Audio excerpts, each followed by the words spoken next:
Hi guys, Samantha from Jessama Tutorials here, and today I'm going to be showing you how to create a cute little pendant using a cat stamp, some gold metal leaf and some alcohol inks. Now keep in mind you can use any stamp for this.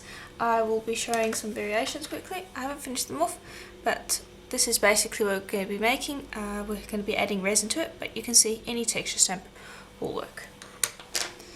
So, to start off with, you're going to need a piece of black polymer clay that's been rolled out on your thickest setting of your pasta machine, which is about 2mm thick for me. Then going to put that on a piece of plain printing paper and another piece, and you're just going to burnish that. It will get rid of all the roller lines from your pasta machine and fingerprints, and it will just be a general good starting point. And remember to burnish the back as well. Okay, and that will just be a nice place to start. Then you're going to grab your gold metal leaf. Again, you can use any colour metal leaf you want. I'm going to be using gold today just because it matches with the alcohol inks I'm going to be using, which are kind of reds, browns and golds. But any colour will work. Lay that down, and then I'm just going to bring over the piece of paper again, and I'm just going to burnish that on. Don't need to burnish too hard, but just enough that it's going to stick nicely. Then you want to just trim away any excess.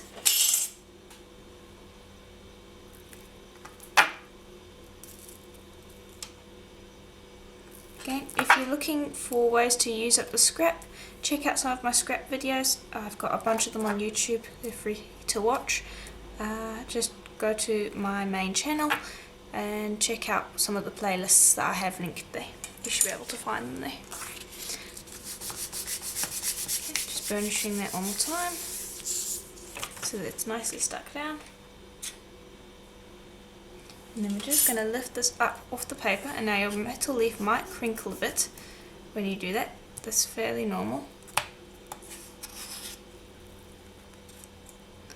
Don't worry about that.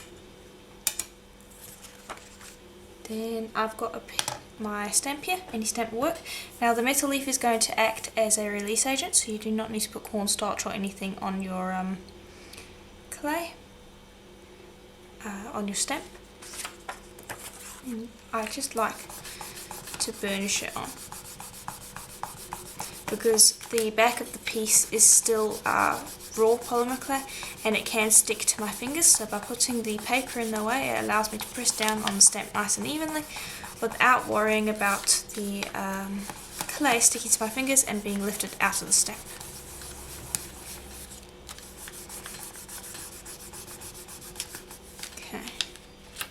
It also means when I lift it up like so, I should be able to lift this out of the stamp and have it stick down, stay stuck to the paper, which is something I want because I want my backing to be nice and smooth.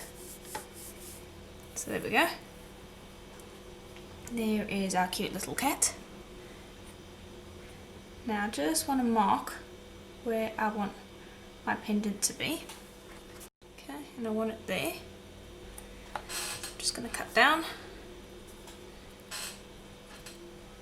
and then lift up, and we'll remove this because I don't want to use any more alcohol ink than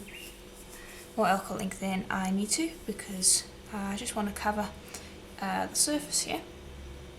Okay, so what we're going to do is we want to not get the alcohol ink into the indented areas, so you're going to need some sort of alcohol ink dabber or sponge.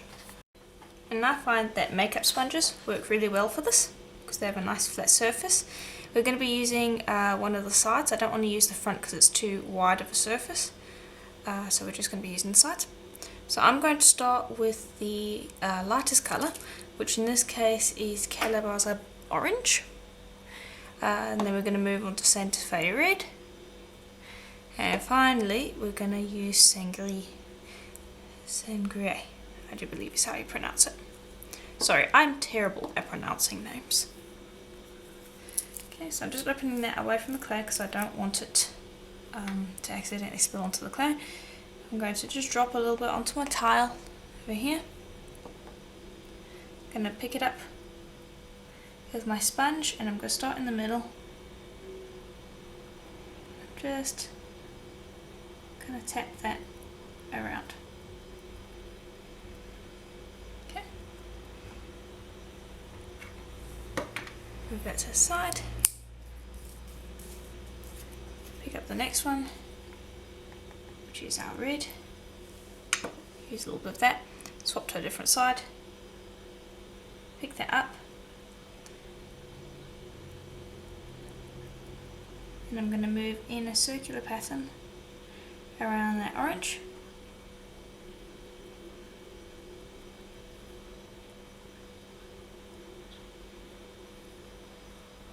Okay.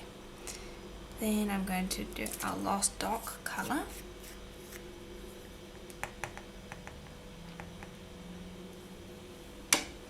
Swap to a different side again. Pick that up. And I might actually want to move onto an even darker colour after this one, to be honest, because it's not quite as dark as I would have liked it. That's okay, with the alcohol inks you can just layer as many times as you want. Yeah. Okay, so the other one that I will be using, let me just bring it over, will be this Havana Brown.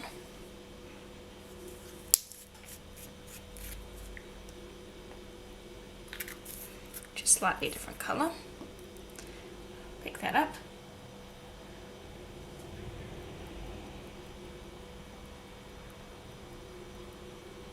And it's got a slightly lighter edge to it again, but it's a brown colour rather than a red colour, so it will create an interesting effect.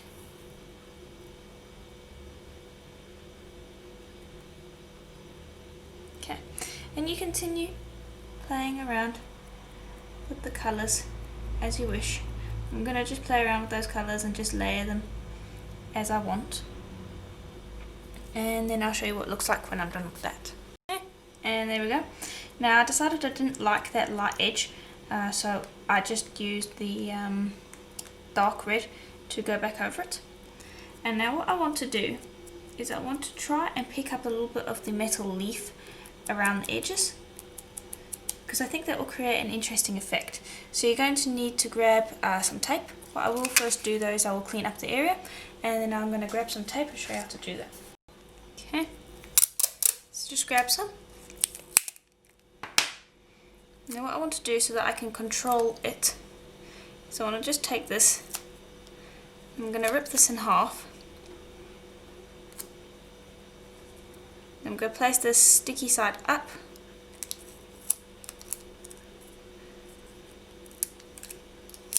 I'm just going to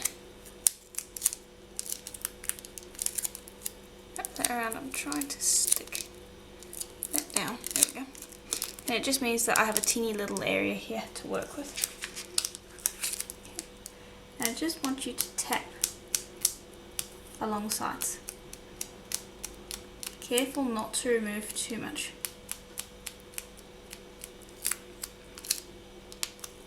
Okay, so you can see there how it's removing some.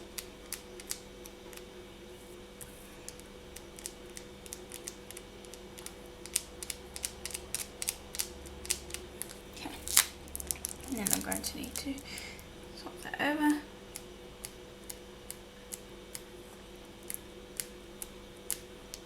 And it's just going to create an interesting little border and a little bit of contrast between what we have.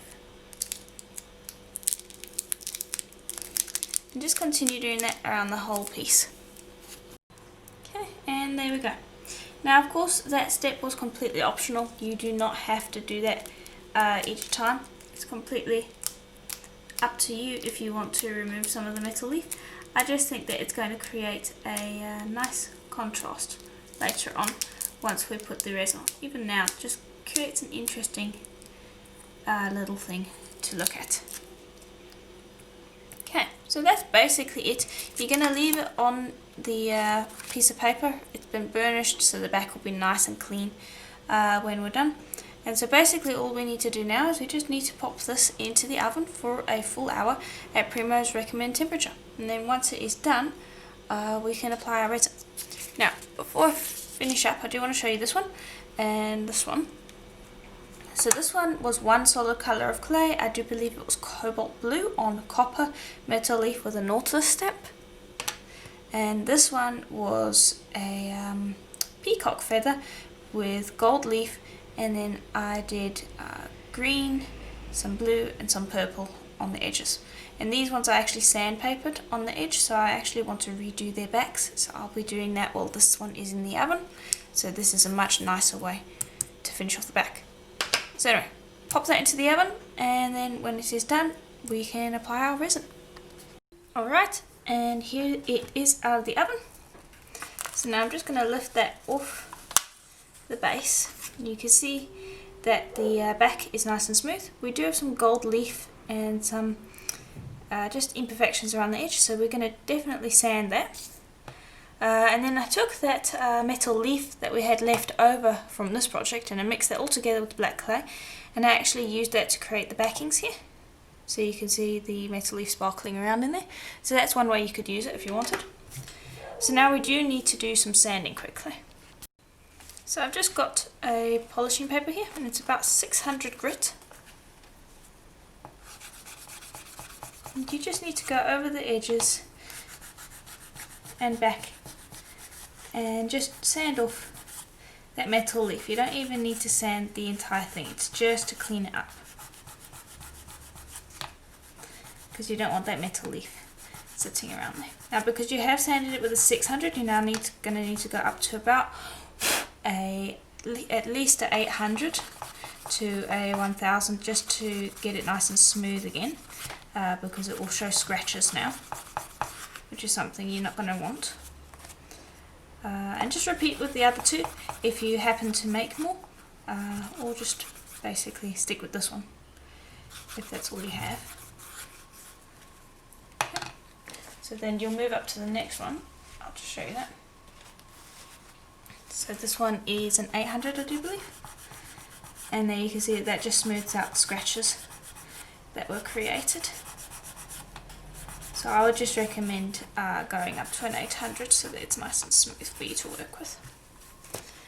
Alright, so now we're basically ready to do our resin. So I've got a resin mat here, nice silicone one. I'm just going to place these down. And I'm going to be using the Velka's Magic Gloss resin, which is a nice resin to use for this. I'll just start with this one, pour a bit on, and you can see there how it increases the shine.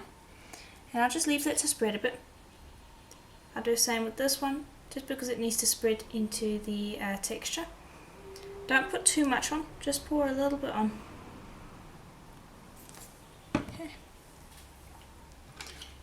And then just help that spread around if it needs.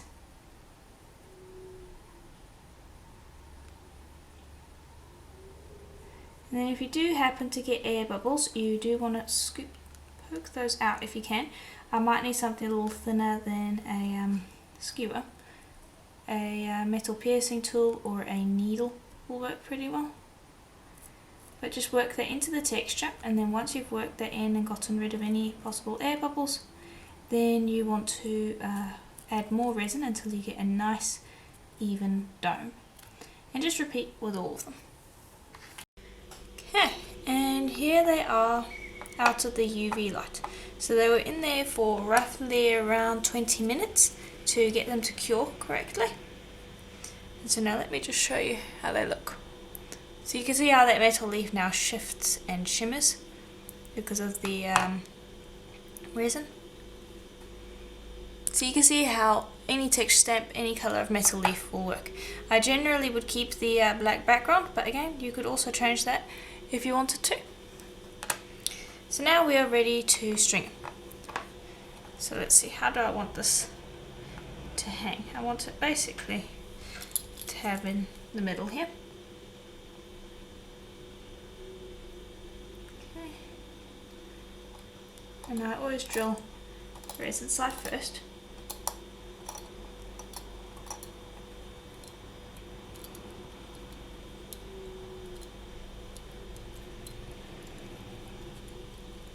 There we go.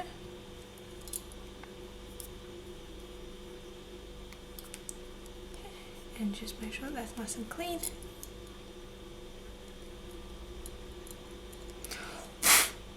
Okay. Then I'm just going to take a little pinch bail. And I need to open this up a little bit more. The others I'm going to leave for the moment because I haven't decided how I want to string them yet.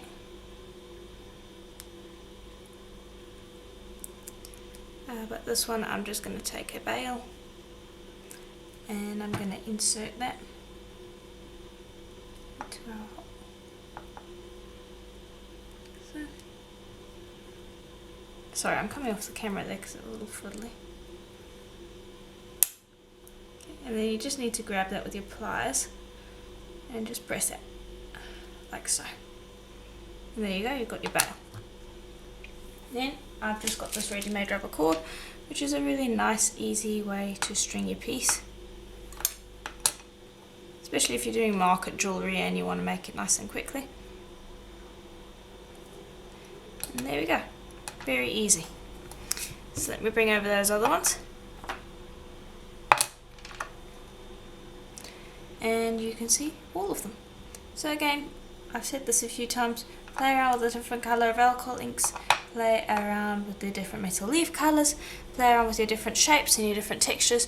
It's a really fun project to just have fun with. There's a lot of different variations that you could play around with. So have fun, let me know what you thought in the comments below, and I will see you in the next tutorial. Bye for now.